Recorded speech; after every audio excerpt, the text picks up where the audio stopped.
Оғанстандан 1,5 мың этникалық қырғыз көчүрүлүп келет. Дөө Чыңгыз атқа конгон Жумагулов кармалды. Кыргызстандыктарды Японияда ишке орноштуруу тууралуу келишимге кол коюлду. Саламатсыздарбы, эфирде айтмакчы программасы.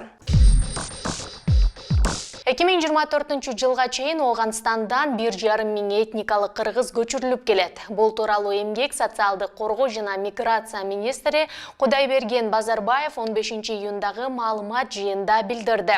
Анын айтымында бул багыттагы иштерге 244 миллион 530 миң сом каралган. Анын 70 миллион 220 миң сомуна Ош облусунун Кашка Суу айылында 30 турак жай курулат. Азыркы учурда Памирде жашагандардын жалпы саны 1,5 миңге чамалайт. 2019 жылдын 23 декабрында 50 кишиден турган 11 памирлик үй бүлө Алай районунун Сары Могол айылына көчүрүлүп келип, аларга үйлөр курула баштаган. Өткөн жылы президент Садыр Жапаров Оғанстандагы этникалык кыргыздарды 2 жылдын ичинде толугу менен көчүрүп келүү пландалып жатканын билдирген.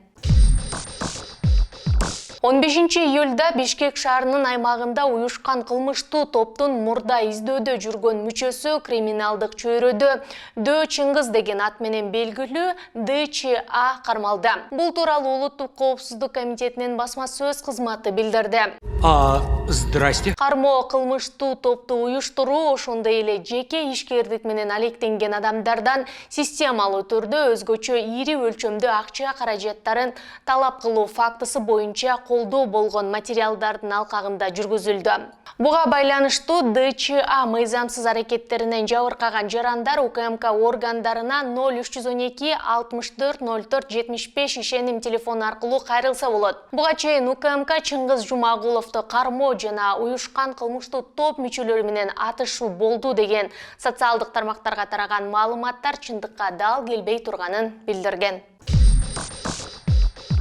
Кыргызстандык 300 адам Япониянын фабрикаларына иштей алат. Бул тууралуу эмгек миграция жана социалдык камсыздоо министрлигинин сайтында айтылат. Мекемеден билдиришкендей, тиешелүү келишимге 14 июлда Кыргызстандын эмгек, миграция жана социалдык камсыздоо министрлигинин алдындагы жарандарды чет өлкөлөргө жумушка орноштуруу борборунун жетекчиси Кубандык Акматбеков менен Япониянын өкүлү Шира Сумаки кол койду. Келишимге ылайык кыргызстандык жарандар Японияга окууга жана андан сырткары техникалык стаж программаларынын алкагында ишке орношууга мүмкүнчүлүк алышат.